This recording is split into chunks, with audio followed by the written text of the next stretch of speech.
नमस्कार. तर मी जान्हवी जाधव एका नवीन व्हिडिओसोबत तुमच्या सगळ्यांचं खूप सारं स्वागत करते.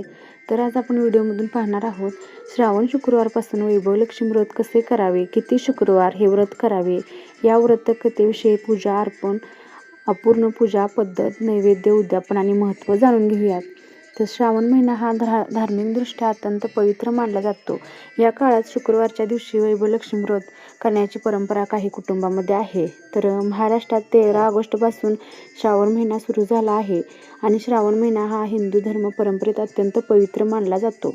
या महिन्यातील सोमवारसह शुक्रवारांना विशेष धार्मिक महत्त्व असून अनेक महिला महालक्ष्मी आणि वैभवलक्ष्मीची पूजा करून व्रत करतात. मात्र तुम्हाला माहिती आहे का, हे व्रत का करतात? हे व्रत करण्याची पद्धत काय? किती शुक्रवार हे व्रत करतात? नैवेद्य, व्रत, उद्यापन, पौराणिक महत्त्व जाणून घेऊयात. तर श्रावण शुक्रवारपासून वैभवलक्ष्मी व्रत कसे करावे? श्रावण महिना हा धार्मिकदृष्ट्या अत्यंत पवित्र मानला जातो.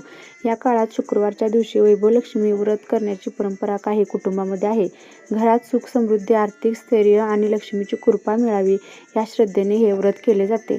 वैभवलक्ष्मी व्रतामध्ये लक्ष्मी देवीची भक्तिभावाने पूजा करून कुटुंबाच्या सुख समृद्धीसाठी प्रार्थना केली जाते.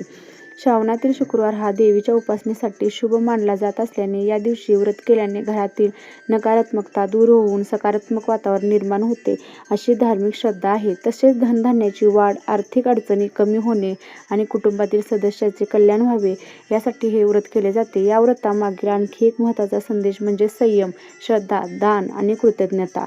व्रताच्या निमित्ताने गरजू व्यक्तींना अन्न, वस्त्र किंवा शक्य ती मदत करणे पुण्यकारक मानले जाते. वैभवलक्ष्मी व्रताची सुरुवात कशी करावी? तर धार्मिक मान्यतेनुसार श्रावणातील शुक्रवारपासून व्रत सुरू करण्यापूर्वी आपल्या कुटुंबाच्या परंपरेनुसार किती शुक्रवार व्रत करायचे ते ठरवावे. काही जण सलग 5, 7, 11 किंवा 16 शुक्रवार व्रत करतात.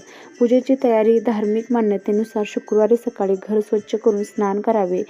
संध्याकाळी पूजा करण्याची परंपरा असल्यास पूजेची जागा स्वच्छ करून चौरंगावर लाल किंवा पिवळे वस्त्र अंथरावे. त्यावर लक्ष्मी देवीची मूर्ती किंवा प्रतिमा ठेवावी. कलश स्थापना करावा. धार्मिक मान्यतेनुसार कलशात पाणी भरून त्यावर आंब्याची किंवा उपलब्ध असल्यास पवित्र पाने ठेवावीत. नारळ ठेवून कलशाची स्थापना करावी. कलशाजवळ तांदळाची रास करून त्यावर श्रीयंत्र किंवा लक्ष्मीची प्रतिमा ठेवण्याची पद्धत ही प्रचलित आहे.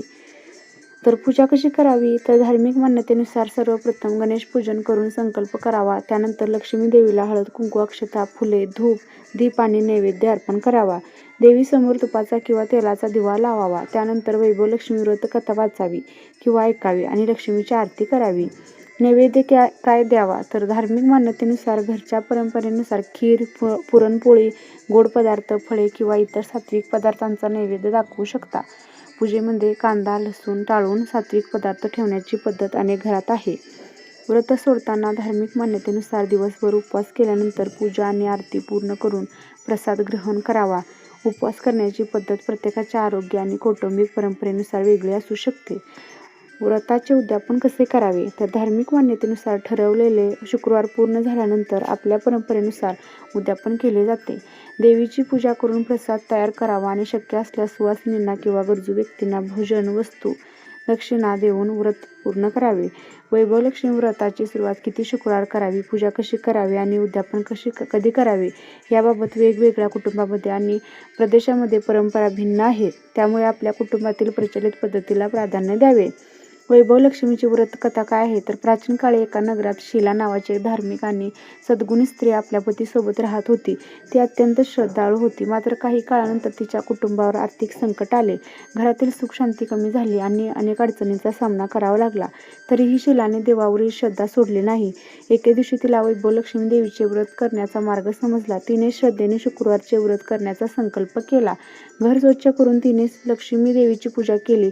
देवीसमोर दिवा लावून फुले, हळद, कुंकू, अक्षता आणि नैवेद्य अर्पण केला. त्यानंतर तिने वैभवलक्ष्मीची कथा ऐकली आणि मनोभावे देवीची प्रार्थना केली. शीलाला नियमितपणे व्रत आणि पूजा करू लागली. काही दिवसांनी तिच्या घरातील परिस्थितीत हळूहळू सुधारणा होऊ लागली. पतीला कामामध्ये यश मिळू लागले, आर्थिक अडचणी कमी झाल्या आणि घरात पुन्हा आनंदाचे वातावरण निर्माण झाले. तर शीला आपल्या शेजारील महिलांनाही वैभवलक्ष्मी व्रताचे महत्त्व सांगू लागली. तिच्या श्रद्धेने प्रभावित होऊन इतर महिलांनीही भक्तिभावाने हे व्रत सुरू केले. काही काळानंतर शीलाने संकल्प केलेले व्रत पूर्ण करून वैभवलक्ष्मी देवीचे उद्यापन केले. तिने देवीची पूजा करून प्रसाद वाटला आणि गरजू व्यक्तींना शक्य ती मदत केली. असे म्हणतात की जो कोणी श्रद्धा, भक्ती आणि शुद्ध मनाने वैभवलक्ष्मीचे व्रत करतो त्याच्या जीवनात सुख समृद्धी नांदावी अशी देवीकडे प्रार्थना केली जाते. मात्र व्रत हे केवळ धन्य प्राप्तीसाठी न करता श्रद्धा, संयम, सदाचार आणि दानधर्माच्या भावनेने करावे हा या कथेतून मिळणारा मुख्य संदेश आहे. श्री वैभवलक्ष्मी नमः. तर हा व्हिडिओ आपल्याला कसा वाटला नक्की मला कॉमेंट करून सांगा. व्हिडिओमधून जेवढी शक्य असेल तेवढी माहिती मी तुमच्यापर्यंत पोचवत आहे की श्रावण महिन्यात उपवास किती करावे, वैभवलक्ष्मीचे उपवास किती करावे तर मी ह्या व्हिडिओमधून सांगितलेले आहे. तर तुम्ही स्किप न करता सगळ्यांनी पहा. तर चला भेटते पुन्हा अशाच एका नवीन व्हिडिओसोबत. तोपर्यंत सगळ्यांनी नक्कीच काळजी घ्या.